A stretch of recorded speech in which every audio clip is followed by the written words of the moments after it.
There are some nights where even a single interrupted sound is enough to stop your heart. The 8 true horror stories you are about to hear illustrate how ordinary nights can turn into nightmares. Ready? Let's move on to the video. At 23 years old, I was attending a Halloween party at the house of my old best friend Mike, who died of a heroin overdose in 2014. Before his death, he threw huge Halloween parties at his house every year because his parents would fly to New York annually to attend their own friend's party. He had always been obsessed with Halloween, so the entire house was packed with genuinely terrifying props that we all knew Mike had spent way too much money on. He had even built massive cardboard walls covered with wallpaper to create some kind of witch-themed maze. To get to the point of the story, I'll skip over the weed, beer, LSD, and sex and jump straight to when things went wrong. I admit we weren't sober. None of us were. Everyone who came to Mike's parties knew what kind of environment it was. Mike, a few friends of ours, Vinny, G, Joey, Q, and I were smoking out of a bong in Mike's room when we suddenly heard 2 loud bangs downstairs. Mike clumsily but panically opened the door and ran to see what had happened. I still clearly remember hearing everyone screaming. A whole group of people downstairs screaming for their lives. We all yelled for Mike to come back in and shut the door. Even under the influence, all of us remember exactly what happened. Mike ran back inside and quickly but quietly shut and locked the door behind him. He turned to us with the expression of someone who had just witnessed a murder. He looked terrified. "What did you see? What's going on? What's down there?" We all shouted at him. The first thing he told us was to hide. We all knew why. From that moment on, nobody asked questions. Mike turned off the lights and hid in the closet with Joey. I hid under the bed with Q, while Vinny and G hid inside a storage trunk. We could hear the loud music downstairs stop, followed by a grown man screaming at everyone to shut up. Some poor girl screamed in shock and terror, and after another gunshot, everything went silent. The man started yelling again, but I personally couldn't hear clearly enough to make out exactly what he was saying. We heard 2 more men shouting. At that point, it was confirmed there were 3 intruders inside the house, though for all we knew there could have been more. We heard footsteps coming up the stairs, then stopping halfway down the hallway, right outside the bedroom door. The intruder on the other side tried the doorknob, realized it was locked, and started slamming his shoulder against the door. After several failed attempts, a few shots fired directly into the doorknob were enough to break the lock and force the door open. After the shots at the doorknob, we heard screaming downstairs again, followed by silence and another gunshot. Mike and I were covering our mouths with our hands to hide the sound of our breathing. Through the sheer fabric hanging from Mike's bed, I watched black boots under ripped jeans instinctively move toward the closet. The intruder opened it. I could hear Mike begging him not to kill him, offering a generous amount of money if they would just leave. Mike admitted he was the owner of the house. The intruder took him downstairs. The rest of us stayed exactly where we were. Apparently Joey hadn't been caught with Mike. We stayed hidden under the bed, shaking in fear. There was almost no sound coming from downstairs anymore, only Mike talking to the intruders, but too quietly for us to understand. Nearly 20 minutes passed before the front door slammed shut and Mike came running upstairs saying they were gone. I think the most horrifying moment of my life was when I walked into the living room and saw 2 bodies lying motionless on the floor, blood pouring from their heads. Jen and Robbie, 2 good friends I still miss. I won't tell you everything that happened when the police arrived, but despite the house smelling like a marijuana greenhouse, the cops were far more interested in finding the masked men who had murdered 2 innocent college students. Mike told police there had actually been 4 intruders total. All of them wore fedoras, revenge masks, trench coats, and gloves. They demanded $100,000 cash, and when Mike couldn't provide it, they forced him to fill empty sacks with the most valuable items in the house. Everyone being held hostage in the room was forced to throw their wallets into the bags or be shot. After the incident, Mike fell into depression. He started drinking heavily and became an alcoholic. He stopped going to school and eventually dropped out. He moved on to harder drugs like meth and heroin. I only had one real conversation with him after everything happened, and during that conversation he was more honest than ever before. With tears running down his face and a pipe in his hand, He told me he lived every single day with the unbearable pain of feeling responsible for the deaths of his two best friends. Less than a year later, in July 2014, Mike died of a heroin overdose. That was the first Halloween I ever spent away from my family, in my own house. I live in a small corner house with a basement but no upstairs, and my parents helped pay for half of it. It was 11 p.m., and I was in the living room watching terrible Halloween movies when suddenly someone knocked on the door. I got up to answer it, but then stopped and thought, who would be at my door at 11 at night? There definitely weren't any trick-or-treaters left. I figured it was just some Halloween pranksters ding-dong ditching, so I waited a second and peeked through the window onto the porch. They were already gone. Yep, ding-dong ditchers. Without thinking much about it, I sat back down, and then the knocking started again. "Get lost," I shouted. I wasn't in the mood to deal with obnoxious kids. They ignored me and escalated from knocking to pounding on the door. Now I was furious. I jumped up and yanked the door open. Again, nobody was there. I threw on some clothes and went outside, checking around the bushes looking for the kids, but nobody was anywhere in sight. Not in the bushes, not behind my car, not across the street. I was officially over it. I went back inside, locked the front door twice, and went into my bedroom, locking that too just to feel safer. Even over the sound of the TV, I could hear the idiots continuing to pound on my front door. I was close to calling the police to scare them off, but I figured that would only end with my house getting egged or toilet papered. The knocking continued for over half an hour. I assumed these kids were filming some YouTube prank and desperate for a reaction, but I refused to give them one. At some point, I fell asleep with the TV on, but I woke up again to more knocking. I checked the clock. 2 a.m. How could these kids still be doing this? I turned off the TV and sat upright, listening carefully. For a few seconds, my heart completely stopped because I realized the knocking wasn't coming from the front door anymore. It was coming from my bedroom door. I jumped out of bed and frantically searched my room for something I could use as a weapon. They knew I was awake. They were rattling the doorknob, trying to force the door open. These weren't kids. By some miracle, I suddenly had an idea. It was a long shot, but it was all I could think of. I turned on my speaker system, plugged in my iPhone, opened YouTube, searched .45 gunshot sound effect, turned the volume all the way up, and hit play. A gunshot echoed through the speakers. It sounded incredibly real. After the first shot, I paused the video and shouted, "That was a warning shot. Leave now or I won't hesitate to shoot you in the head." And somehow it worked. I heard 2 sets of footsteps running across my hardwood floor and out the front door. I waited before opening my bedroom door and looking outside. They were gone, but the front door was wide open. I immediately shut it, called the police, and that's where my story ends. Honestly, I was never a huge Halloween fan growing up, mostly because I didn't have many friends, and once I got older than 10, I couldn't really use the excuse of going trick-or-treating with my mom anymore. I also didn't have any friends to go with. So last Halloween, I was 15 years old.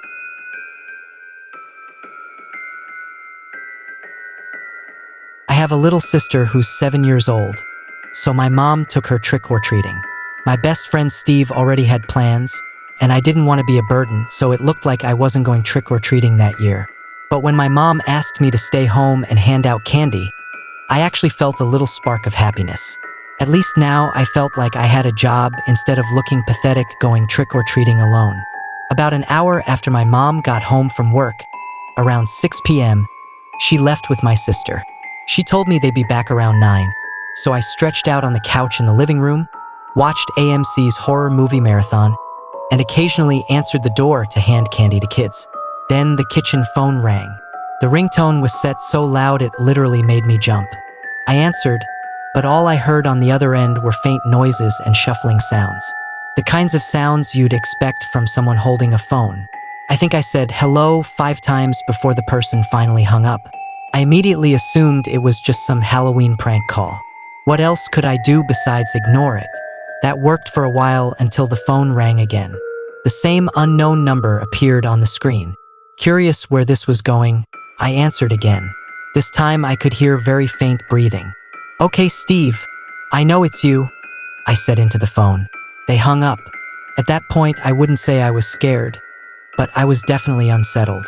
The next call didn't come for a while. It was getting dark outside, and fewer kids were ringing the doorbell. While I was watching the original Friday the 13th, it happened again. The ringing of the phone had become nauseating because I knew who was calling, or rather, I knew I didn't know who it was. For some reason, I answered anyway. Again. Nothing but faint breathing and the sound of someone fidgeting with the phone. It continued for nearly 30 seconds until the caller finally spoke in an exaggerated deep voice. "I'm coming to visit you tonight." I was sick of the prank at that point. I told them to screw off and hung up, promising myself I wouldn't answer again. About half an hour later, completely out of nowhere, the power in the entire house went out. The lights died. The TV shut off. Total darkness. Frozen in fear, I stood up. Then loud, angry pounding hit the front door. I completely lost it and started screaming like a little kid, but then I heard laughter outside. I recognized that laugh. I opened the door and there he was, Steven. I was so angry I almost shoved him down the porch steps. "So you were the one making those stupid phone calls?" I asked. Laughing, he shook his head. "I wasn't doing the voice on the phone." "I want to hear you do the voice again," I said. "What?" He looked genuinely confused. "I didn't say anything, idiot." I felt my stomach drop. At first I thought he was lying. Then my heart nearly stopped. I told him to follow me to the electrical box outside. Just like I feared, the box had been opened and all the wires had been cut. I think we sprinted back into the house faster than Olympic athletes. I called my mom, who told us to stay inside and wait for the police. Then she called them herself. The calls were eventually traced to a payphone outside a nearby bar. I still wonder to this day, was it just a stupid Halloween prank that got out of control? Or was it a potential break-in attempt? And God knows what else could have happened. Honestly, I don't think I ever want to know. When I was younger, my friends and I went trick-or-treating every Halloween. One year, while we were out collecting candy, we passed a man wearing a mask and carrying a flashlight. As we walked by him, he slowly turned his entire body and watched us with his eyes. We were creeped out, but there were lots of people around, so we just kept moving to the next house. My friends and I kept seeing him over and over again. As we moved from house to house, he seemed to be following us like something straight out of a horror movie. We were walking slowly, but we still couldn't understand how he kept catching up to us. At one house, after not seeing him for a while, we grabbed our candy and turned back toward the street. The masked man was standing in the middle of the road waiting for us. We immediately knocked on the homeowner's door and told them what was happening. The masked man kept walking down the street, and we never saw him again that night. Later, a family friend told us they'd seen a masked man hiding behind a tree waving at little kids, and he only backed off after someone threatened to call the police. My friend Casey and I were trick-or-treating one Halloween when we were both 11 years old. We were crossing a small wooden bridge over a little river everyone called Jackwinkle River when a black Jeep pulled up on the other side of the bridge and completely blocked our path. We turned around and quickly walked away. We were kids who actually followed stranger danger rules. The Jeep rolled its windows down, and a raspy smoker's voice called out for us to come back. The man claimed he needed directions and was asking for help. I apologized and kept walking faster. The Jeep couldn't cross the small bridge, so it drove away and continued around from the other side. We thought we'd escaped the creepy driver, but when we turned the corner, an SUV suddenly screeched to a stop right in front of us. The driver rolled down the windows. We saw there were 2 more passengers inside. An older man in the back seat with gray curly hair and a mustache spoke in the same raspy smoker's voice, telling us to get in because they had free bags of candy. The Jeep suddenly turned around and started following us no matter where we went. At one point, the Jeep sped ahead of us, stopped, and both passenger doors flew open. 2 creepy men jumped out and lunged toward us. We dropped our candy bags and ran straight toward my house, which was finally visible down the street. We rang the doorbell at least 20 times in complete panic. The older men couldn't run very fast, and once they saw us running toward a house, they backed off. My mom opened the door and we screamed while pointing at the black Jeep driving away. She shoved us inside, locked the door, and immediately called the police like any mother would. We described the black Jeep, the three older men with raspy voices, and every detail we could remember. My mom spent the entire night panicking about the fact that they now knew where we lived. My dad tried calming her down, but she couldn't relax. Eventually, the police agreed to station an unmarked patrol car outside our house for 3 hours. That helped my mom feel a little better. But what truly reassured all of us was when my dad woke us up and pointed outside at flashing red and blue lights. They had pulled over a black Jeep SUV. 3 men were in handcuffs. The same 3 creepy old men who had tried to kidnap me and Casey. My dad went outside and spoke with the officers, most likely confirming they were the same men. Casey and I walked to the door and yelled at them until they looked over at us. Then we both flipped them off. My mom dragged us back inside, shut the door, and sent us to bed. What started as the worst night of our lives somehow ended as one of the best. This happened on Halloween night. I had taken my 7-year-old daughter Jamie trick-or-treating for a few hours, and when we got home I cooked dinner, we watched TV together, and eventually I sent her to bed. I was especially exhausted that night, so I changed clothes and went to sleep too. A short while later, my daughter walked into my room and told me there was someone in her closet. I told her there wasn't anybody in there. She wanted to sleep with me, but I reassured her she was safe in her room. Reluctantly, she went back and closed the door. I made a mental note that if she came back again, I'd walk her to the closet and prove there was nobody there. Sure enough, 5 minutes later she came back. I asked why she thought someone was inside the closet. She said she heard movement and things falling over inside. Honestly, when she said that, my heart nearly jumped out of my chest. I walked her back to her room and turned on the lights. Jokingly, I asked, "Anybody in there?" We paused and listened. I didn't expect to hear anything. Then it happened. A noise came from inside the closet. I told Jamie to run to the neighbors and call the police. At the same moment, I yanked the closet door open and was horrified to see Randy, the neighbor's son, sitting on top of my daughter's Lego bin. I grabbed him by the collar and yanked him up hard. Furious, I dragged him next door to his parents' house while Jamie rang their doorbell. When they answered, I shoved him inside toward his father and explained everything. I told them I wasn't pressing charges, but if I ever saw him near my daughter again, they'd regret it. Randy's father, Mark, slapped him across the face and then asked me to come inside so Randy could explain himself. Jamie and I went in together. Apparently, while I had taken Jamie trick-or-treating, Randy had snuck into our house through an open window and hidden in her closet with his friend Daryl. I asked him if this kid Daryl was still inside my house. He said yes. I told Jamie to stay with Mark while I sprinted back home. The second I walked through the door, there he was. This kid Daryl looked even creepier and more suspicious than Randy. And he was holding my daughter's underwear. What I did next came entirely from pure parental rage. I grabbed that little creep by the throat and slammed him onto the floor, slapped him across the face 4 times, and then reluctantly let him get up and leave. The only reason I didn't call the police was because of how close I was with Mark. But I made it very clear that if either of them so much as waved at my daughter again, they'd end up on the evening news. We eventually went back to sleep. After that night, I let Jamie sleep in my room because she was terrified. The next morning, I found a tiny drill hole in her closet door. Those disgusting little bastards had been spying on my daughter while she slept and messing around with her underwear. Maybe if you're not a parent, you won't fully understand how horrifying this story is. But there are many days when I think I made a mistake by not calling the police. I still could. But nothing has happened since then, and I feel like causing more trouble now wouldn't accomplish much. Jamie is 13 years old now, and that creep Randy went away to college.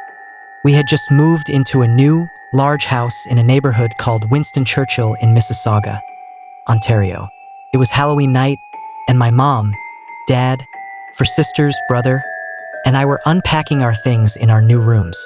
We had finally finished and were all talking about leaving our old schools and friends behind when my mom called us to help with chores. It was already 11:30 p.m. The Halloween excitement had long faded, and now we were stuck doing housework. I was exhausted. It felt like the chores would never end. But once we finished, I finally went upstairs to my bedroom hoping to get some sleep. That's when I heard what sounded like footsteps in the upstairs hallway. Assuming it was one of my siblings trying to annoy me while I slept, I got up ready to yell at them, but nobody was there. I immediately ran downstairs where my parents and siblings were all still busy in the basement. I asked if any of them had been upstairs. Every single one of them said no.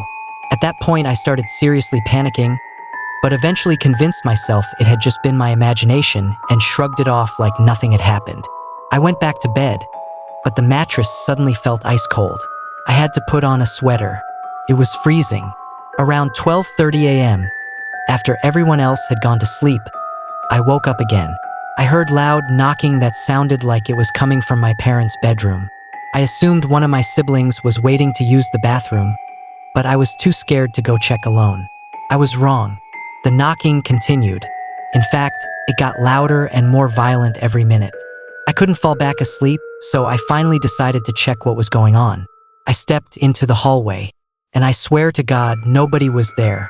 The second I walked out of my room, the knocking stopped completely. I stared at my parents' bedroom door for a moment before deciding to go back to bed. A few minutes later, the knocking started again. By now, I felt freezing cold down to the bone.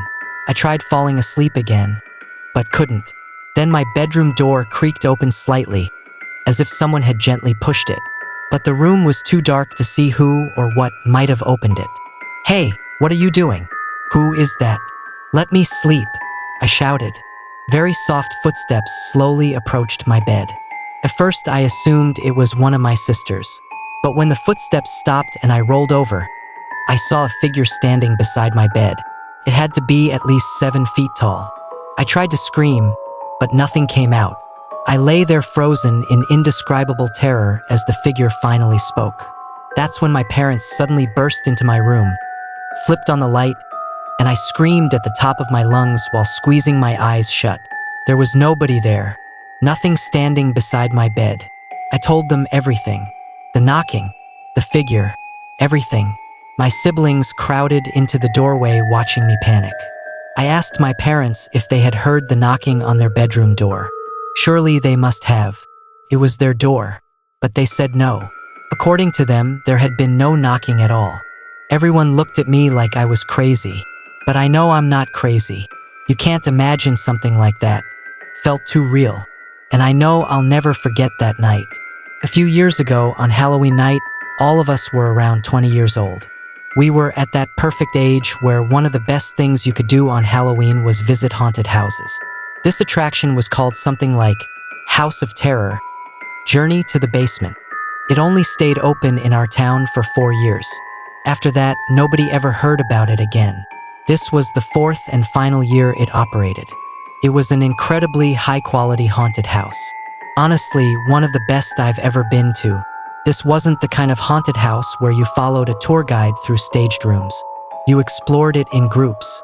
Basically, it was a giant maze where the only way out was to make it down into the basement. Find one of the keys, then find the exit door and use the key to unlock it. It was honestly a really unique haunted house. Unfortunately for us, it ended up being a terrible night. And you're about to understand why. We started in the living room of the house. If I had to describe it in detail, there was a massive open coffin sitting right in the center of the room. Realistic spiderwebs covered almost every inch of the walls and furniture. Everything looked antique, dusty, and abandoned. And of course, there were bloodstains all over the creaking wooden floors. Right away, we knew this haunted house was going to be amazing. The next room was the dining room. That's where things started getting creepy. Every room after the dining room was dimly lit by fake wall lanterns.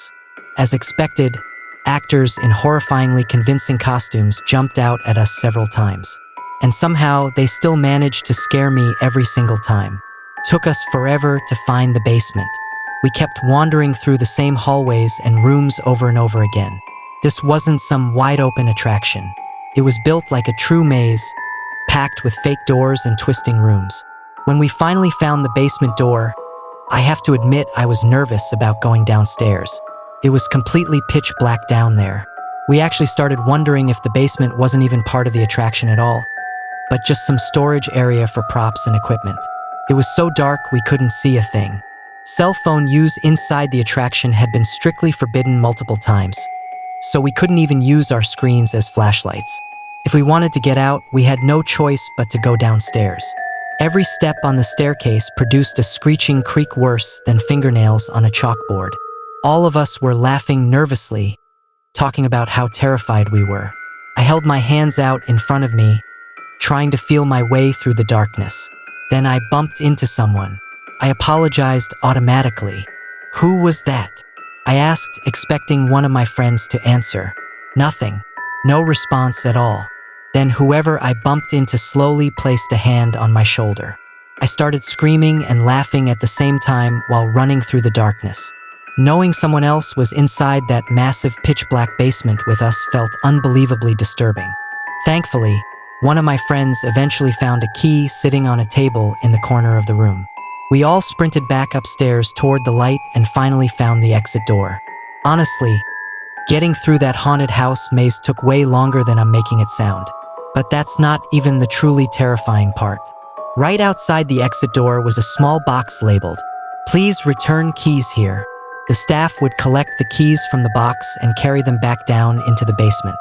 We had made it about halfway across the haunted house parking lot when the exit door suddenly burst open. A very tall figure stepped outside wearing a black robe and a bloody pig mask. Then it started walking directly toward us. That's where the video ends. Thanks for watching. Don't forget to like the video and subscribe to the channel. Love you guys.